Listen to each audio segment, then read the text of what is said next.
10. Ali. Ali squinted and tapped the delicate stem of the scales on the desk in front of him, aware of the expectant eyes of the other 3 men in the room. "They look even to me."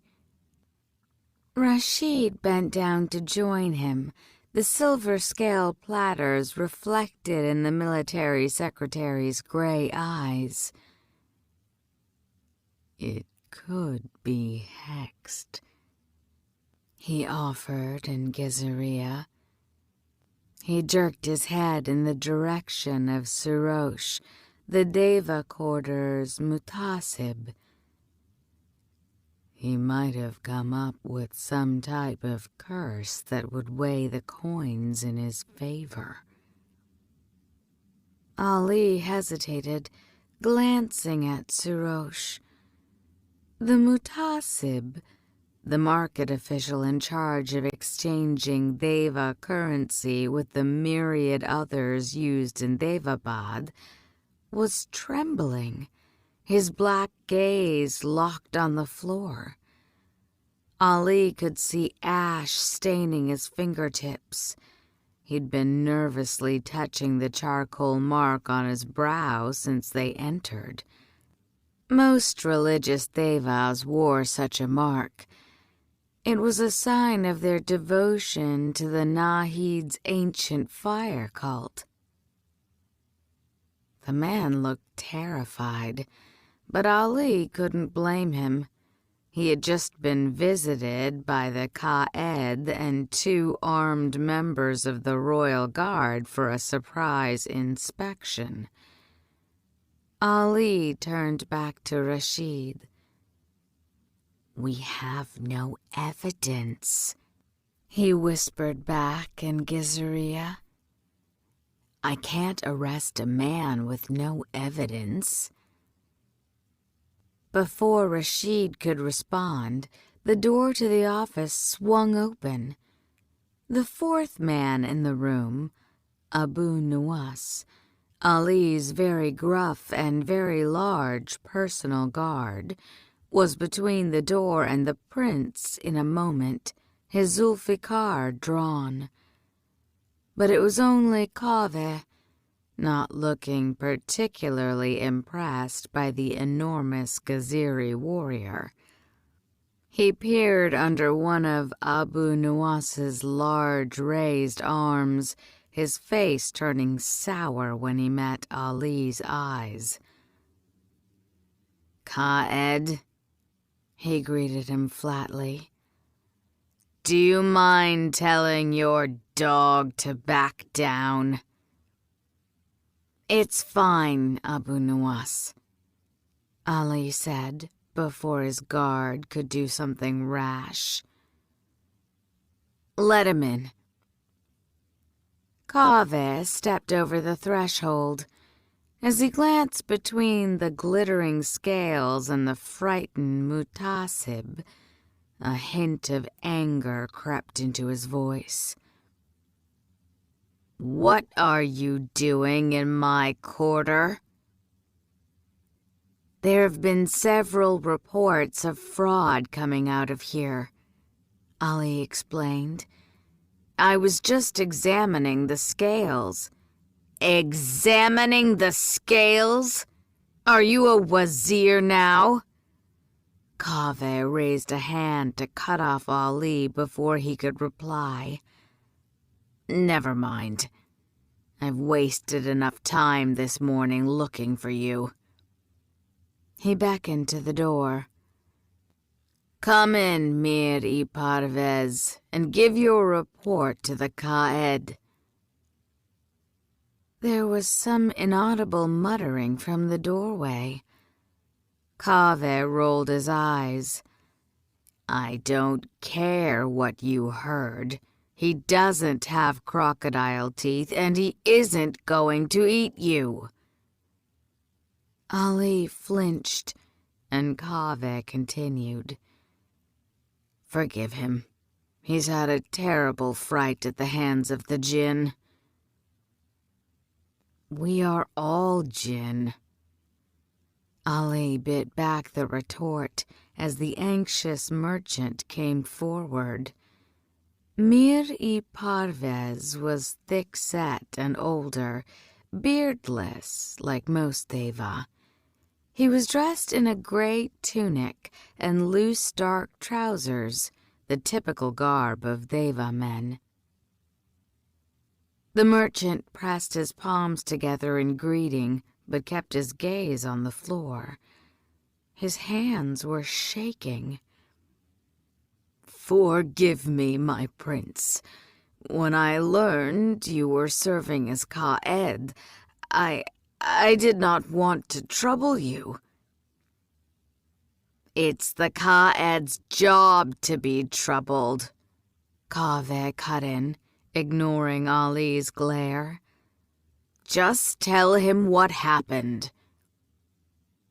The other man nodded. "I run a shop outside the quarter, selling fancy human goods," he started. His Jinnistani was broken, colored by a thick Devasti accent. Ali raised his eyebrows, already sensing where this was going. The only fancy human goods a Deva merchant would sell outside their quarter were human-made intoxicants.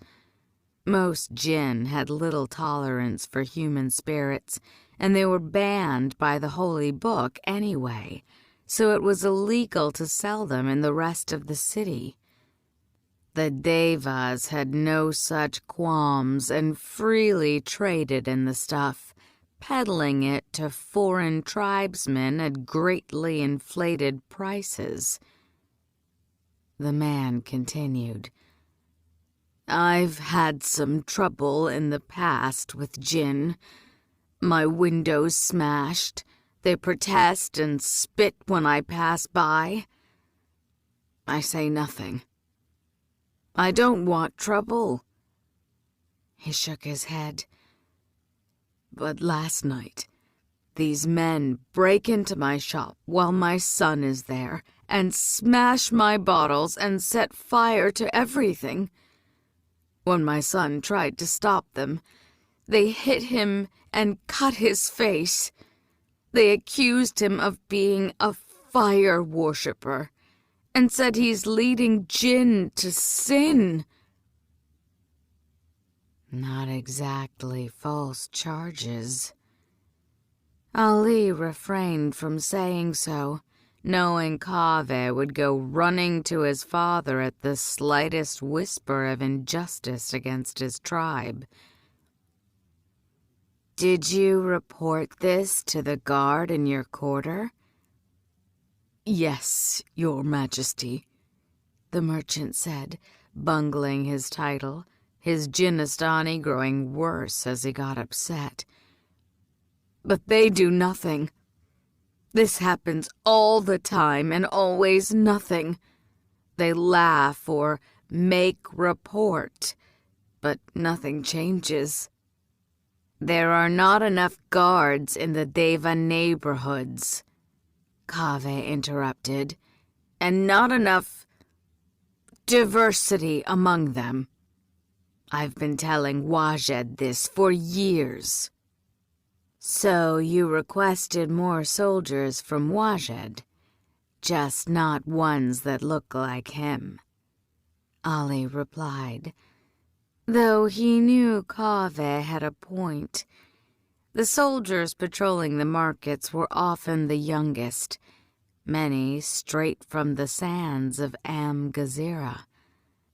They probably feared protecting a man like Mir-i Parvez was as much a sin as drinking his wares.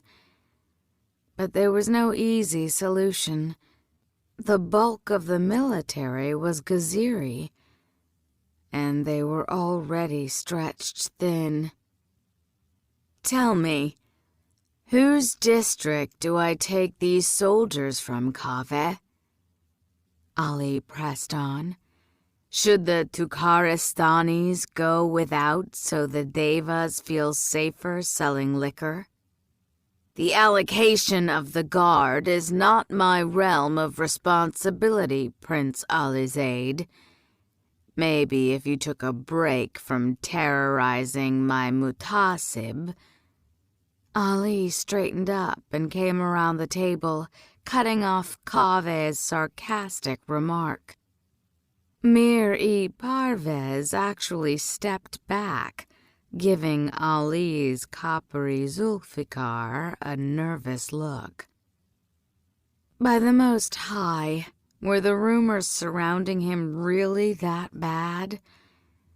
Judging from the look on the merchant's face, one would think Ali spent every other Friday slaughtering Devas. He sighed. Your son is okay, I trust. The merchant blinked in surprise. Yes, my prince, he stammered. He will recover. God be praised. Then I will speak to my men and see what we can do about improving security in your quarter. Go over the damages in your shop and submit the bill to my aide Rashid. The treasury will cover. The king will have to approve, Kaveh started to say. Ali raised a hand. It will come from my accounts if necessary, he said firmly, knowing that would end any doubt. The fact that his Ayanle grandfather gave a lavish yearly endowment to his royal grandson was an open secret. Ali normally found it embarrassing. He didn't need the money and knew his grandfather only did it to annoy his father. But in this instance, it worked to his advantage. The Deva merchant's eyes popped, and he dropped to the ground and pressed his ash-covered forehead against the carpet. Oh, thank you, Your Majesty. May the flames burn brightly for you. Ali fought a smile, bemused at the traditional Deva blessing being bestowed upon him of all people. He suspected the merchant was going to present him with a rather hefty bill, but he was nonetheless pleased, sensing he'd handled the situation correctly. Maybe he could manage the role of Qa'ed after all. I trust we are done? He asked Kaveh as Rashid opened the door. Movement caught his eye up ahead. Two small boys armed with makeshift bows were playing along one of the fountains in the plaza. Each had an arrow in hand, and they were bashing them together like swords. Kaveh followed his gaze.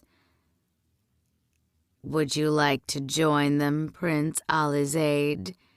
You're near enough in age, no? He remembered Muntadir's warning. Don't let him get under your skin. I dare not. They look far too fierce, he said calmly. He grinned to himself, ducking out from under the balustrade and into the bright sunshine as Kaveh's smirk turned to a scowl. The sky was a cheerful blue, with only a few lacy white clouds dancing in from the east. It was another beautiful day in a string of beautiful days, warm and bright, a pattern most unlike Daevabad, and strange enough to start attracting attention. And the weather wasn't all that was odd. Ali heard rumors that the Nahid's original fire altar, extinguished after Manaiza and Rustam, the siblings who'd been the last of their family, were murdered, had somehow relit itself in a locked room. An abandoned, weed-choked grove in the garden where one of them had liked to paint was suddenly orderly and flourishing, and just last week one of the Shedu statues that framed the palace walls had turned up on top of the ziggurat's roof, its brass gaze focused on the lake as if awaiting a boat.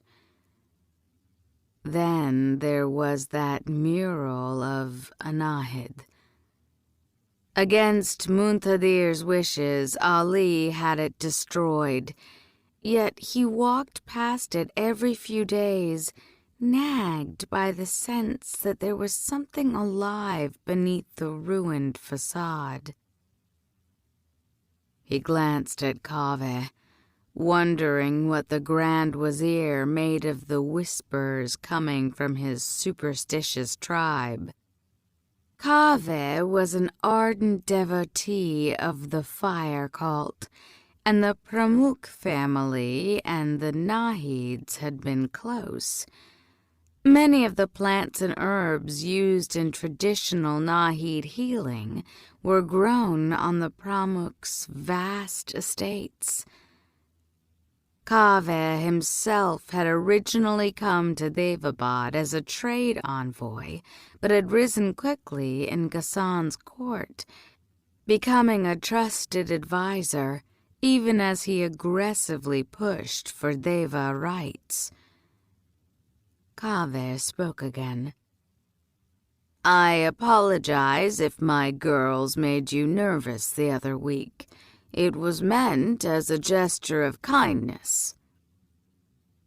Ali bit back the first retort that came to mind, and the second.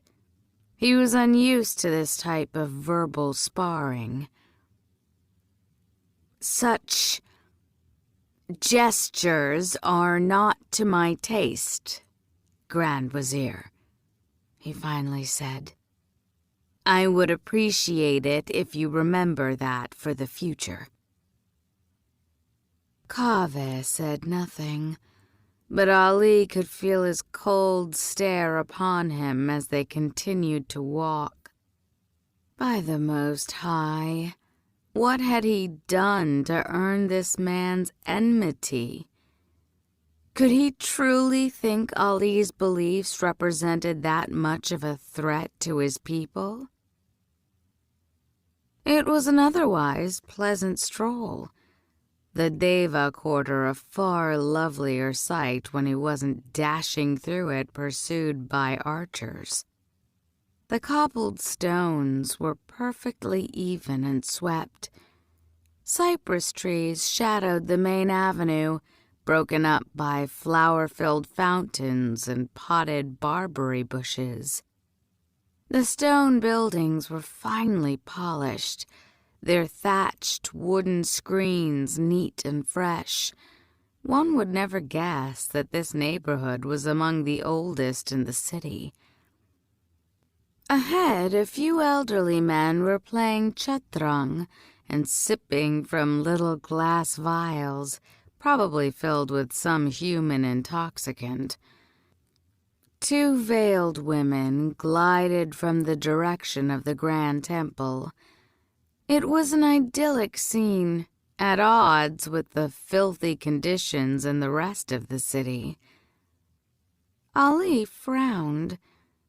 He'd have to see what was going on with Daevabad's sanitation. He turned toward Rashid. "Make me an appointment with—" Something whizzed past Ali's right ear, leaving a sharp sting. He let out a startled cry, instinctively reaching for his Zulfikar as he whirled around. Standing on the edge of the fountain was one of the little boys he'd seen playing, the toy bow still in his grasp.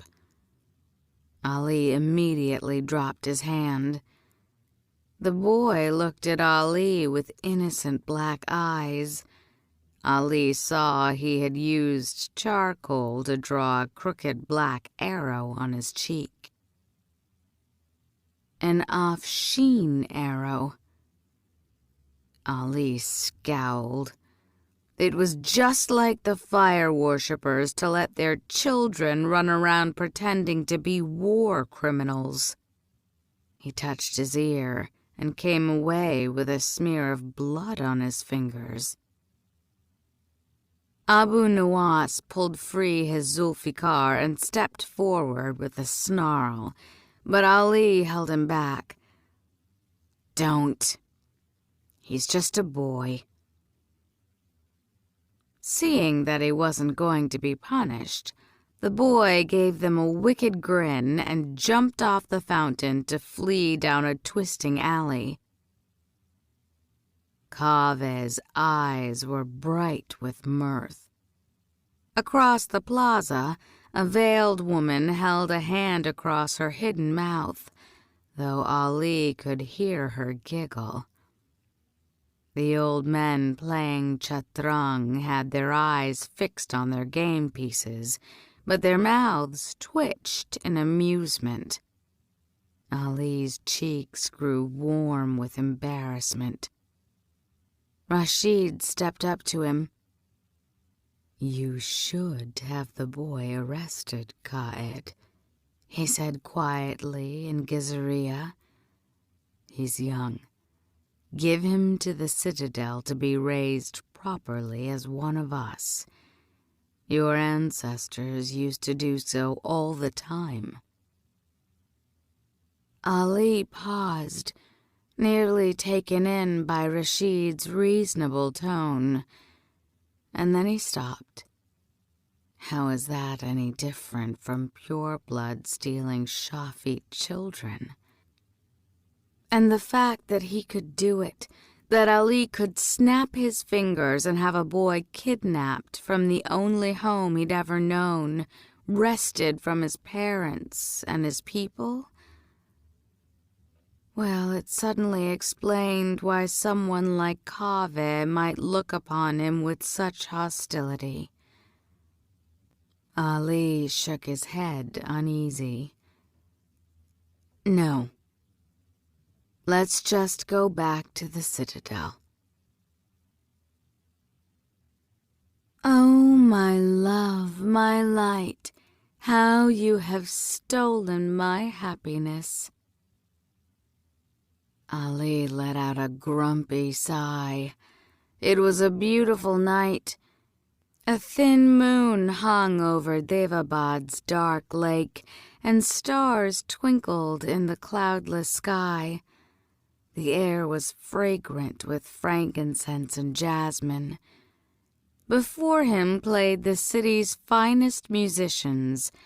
At hand was a platter of food from the king's favored chef, and the dark eyes of the singer would have driven a dozen human men to their knees. Ali was miserable. He fidgeted in his seat, keeping his gaze on the floor and trying to ignore the jingle of ankle bells and the girl's smooth voice, singing of things that made his blood rise. He tugged at the stiff collar of the new silver dishdasha Muntadir had forced him to wear, embroidered with a dozen rows of seed pearls. It was tight on his throat. His behavior didn't go unnoticed. "Your little brother doesn't appear to be having a good time, my Emir." An even silkier female voice interrupted the singer, and Ali glanced up to meet Hanzada's coy smile. "Are my girls not to your liking, Prince Alizaid?" "Don't take it personally, my light," Muntadir interrupted, kissing the henna'd hand of the courtesan curled at his side. He got shot in the face this morning by a child." Ali threw his brother an annoyed look. "Do you have to keep bringing it up?" "It's very funny." Ali scowled, and Muntadir lightly smacked his shoulder. "Ya, Akhi? Can you at least try to look less murderous? I invited you here so we could celebrate your promotion, not so you could terrify my friends." He gestured at the dozen or so men arrayed around them, a hand-picked group of the wealthiest and most influential nobles in the city. "You didn't invite me," Ali sulked. "You ordered me." Muntadir rolled his eyes. "You're part of Abba's court now, Zaidi." He switched to Gezira and lowered his voice.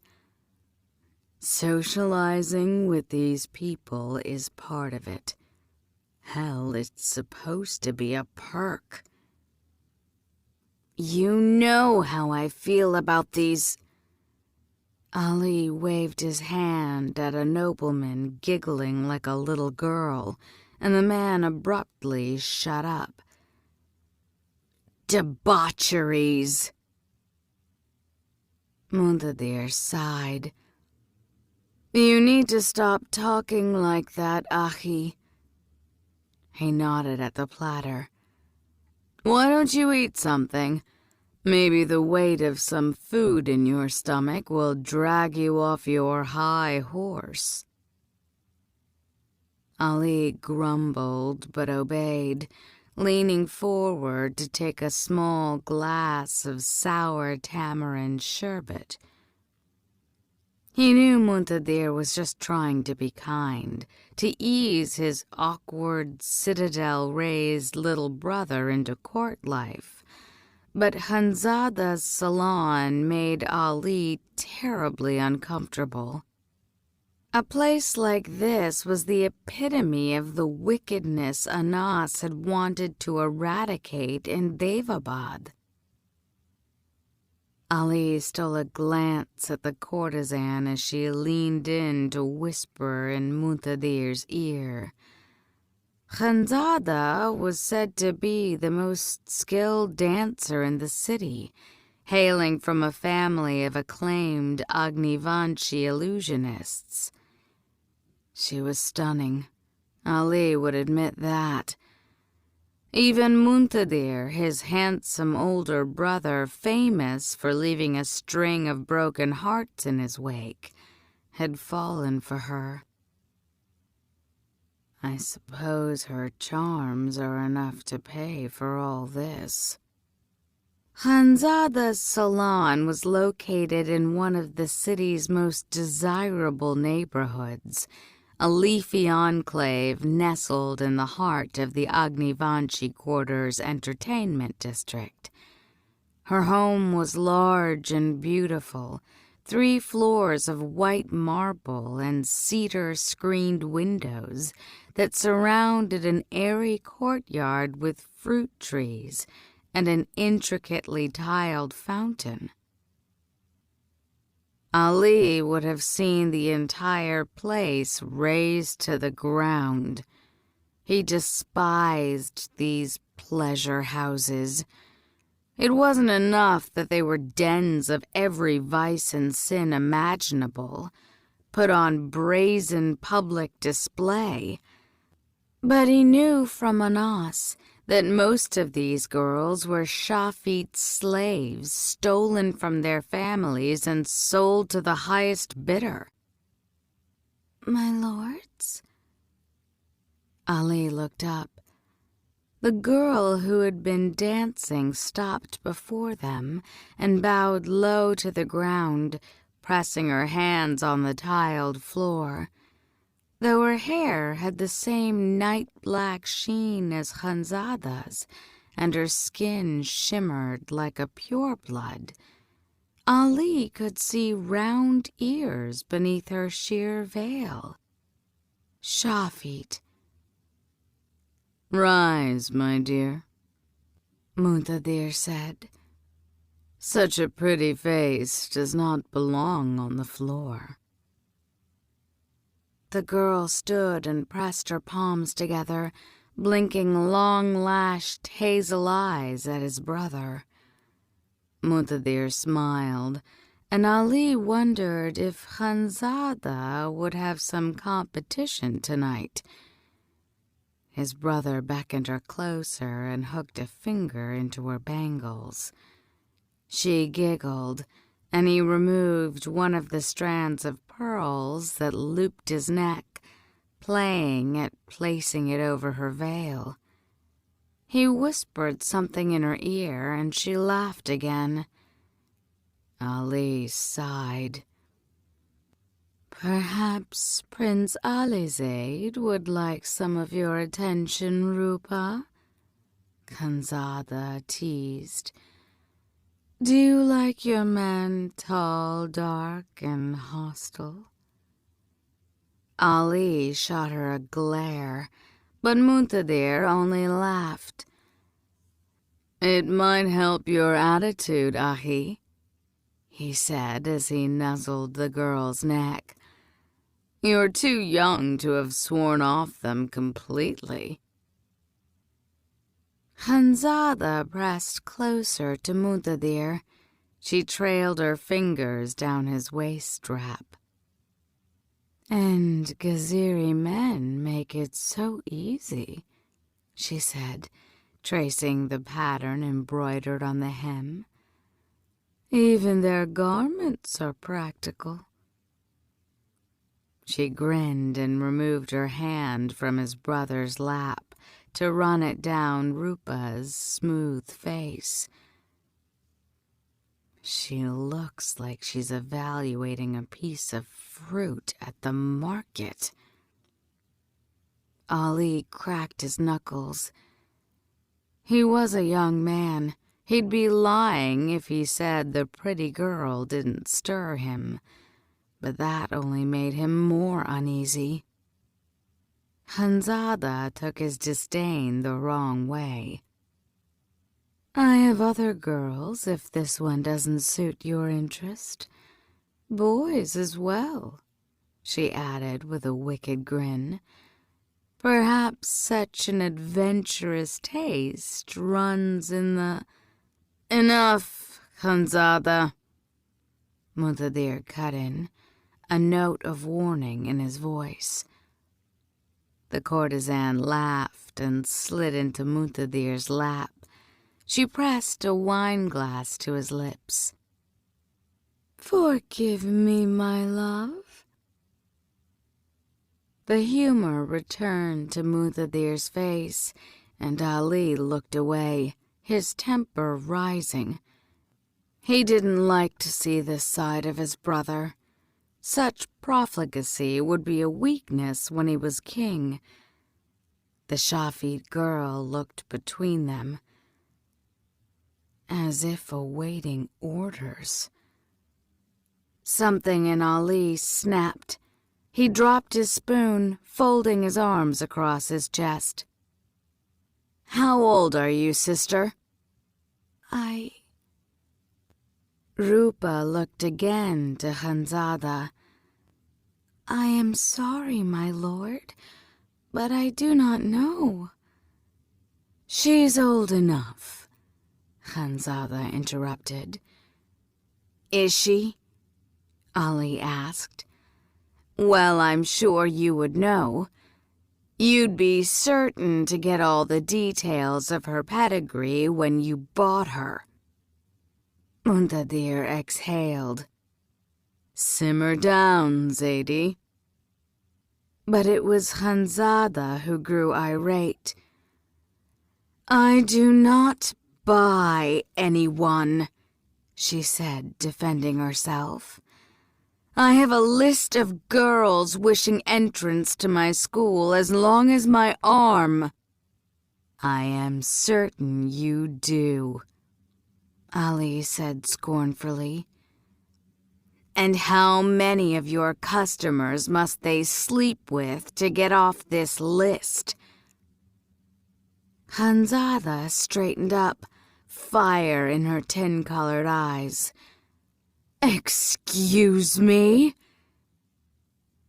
Their argument was attracting curious glances. Ali switched to Gizaria so only Muntadir could understand him. How can you even sit here, Ahi? Have you ever given thought to where... Khanzada jumped to her feet. If you want to accuse me of something, at least have the courage to say it in a language I can understand, you half-tribe brat. Muntadir abruptly straightened up at her words. The nervous chatter of the other men died away, and the musicians stopped playing. What did you just call him?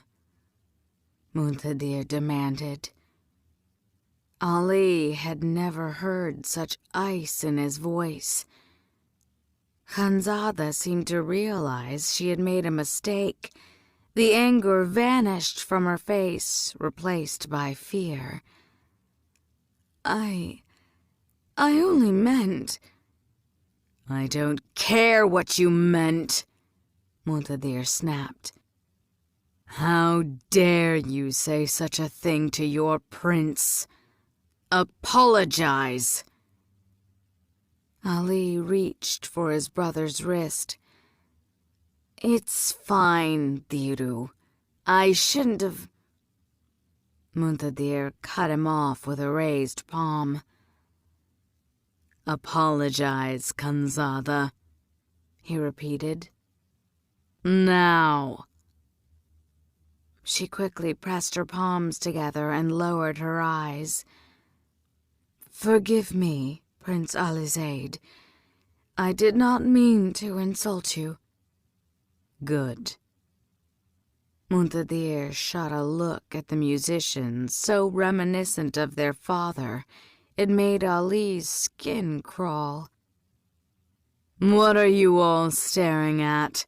Play on! Ali swallowed, too embarrassed to look at anyone in the room. I should go. Yes, you probably should. But before Ali could rise, his brother grabbed him by the wrist. And don't ever disagree with me in front of these men again, he warned in Gizaria. Especially when you're the one being an ass. He let go of Ali's arm. Fine, Ali muttered. Muntadir still had a strand of pearls looped around Rupa's neck like some extravagant leash. The girl was smiling, but the expression didn't meet her eyes.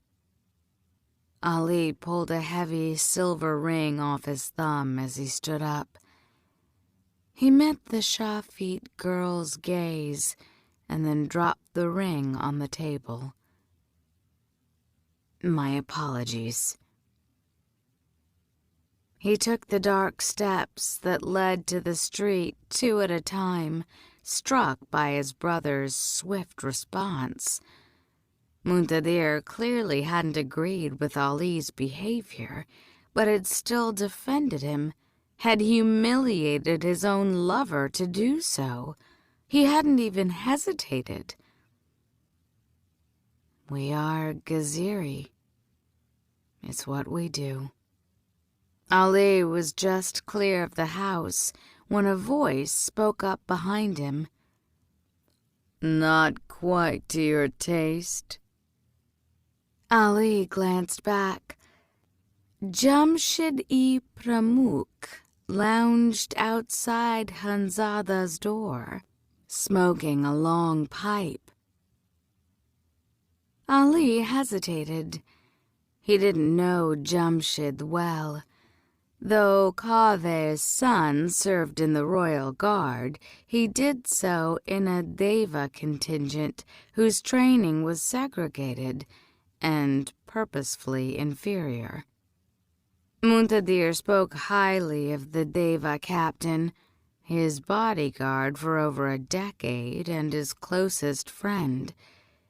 But Jamshid was always quiet in Ali's presence. Probably because his father thinks I want to burn down the grand temple with all the devas inside it. Ali could only imagine the things said about him in the privacy of the Pramuk household. Something like that, Ali finally replied. Jamshid laughed. I told him to take you someplace quieter, but you know your brother when he sets his mind on a thing. His dark eyes sparkled, his voice warm with affection. Ali made a face. Fortunately, I think I've worn out my invitation. You're in good company, then. Jamshid took another drag from the pipe. Khanzada hates me.